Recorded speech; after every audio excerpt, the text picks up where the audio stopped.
The bus station smelled of diesel and desperation.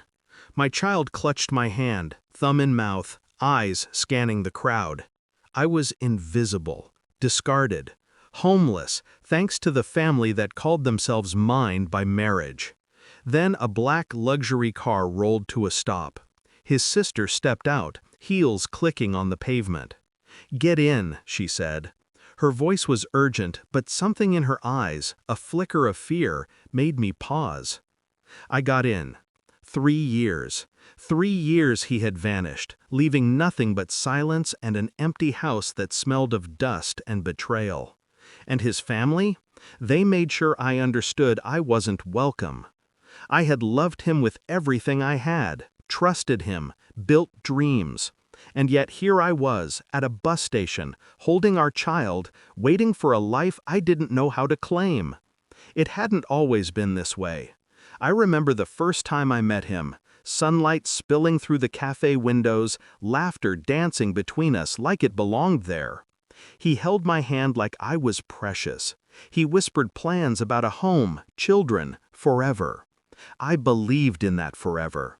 I believed in him. Then the cracks appeared. A late-night call he always forgot to tell me about. A sudden silence in his voice when I walked into rooms unannounced. Subtle at first, almost invisible, but my instinct has always been sharp. And then the messages started, the ones not meant for me, ones that made my stomach twist into knots. Proof, undeniable. The man I loved had been living another life, a life I never touched. I didn't cry, not yet. I sat, collected, catalogued. Every betrayal, every lie, every calculated omission filed in my mind.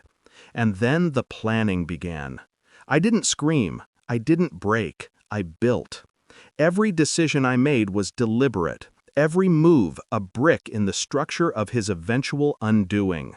I studied them, the family who kicked me out as if I were a stain on their carpeted lives.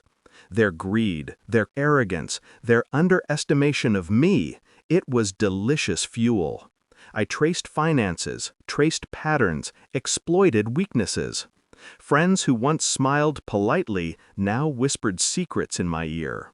I learned the law, loopholes, contracts, the slow art of dismantling someone from the inside. And I waited. Patience has always been my strongest weapon. I didn't rush. Every move was timed.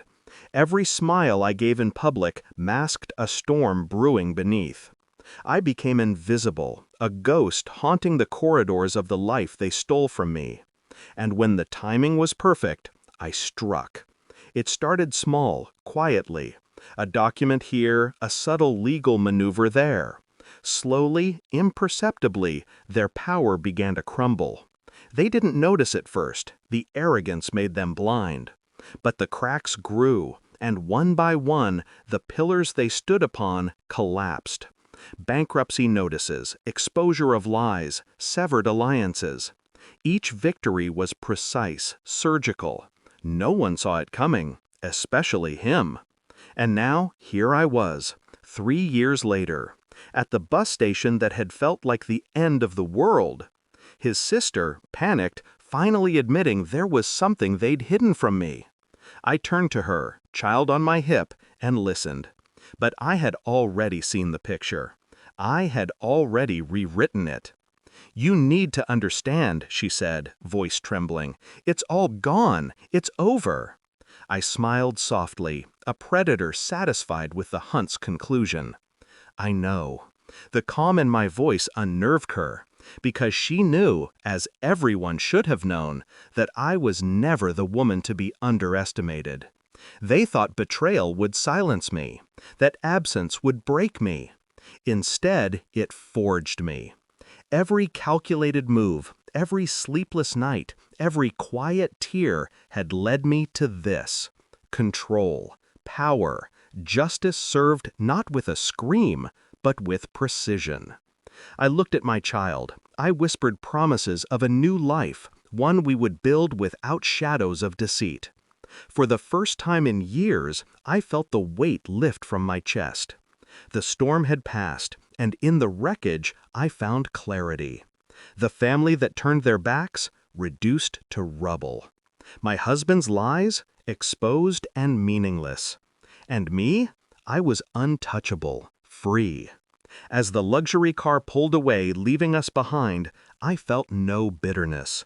Only the quiet, thrilling satisfaction of a storm survived and mastered.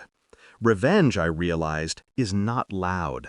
It's not vengeful screams or public humiliation. It's quiet, controlled, complete.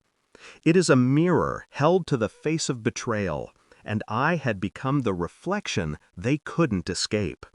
I took my child's hand, lifted him onto the bus, and watched the city stretch out before us. A world where the past could not touch me, where I finally commanded my story, and I would never look back.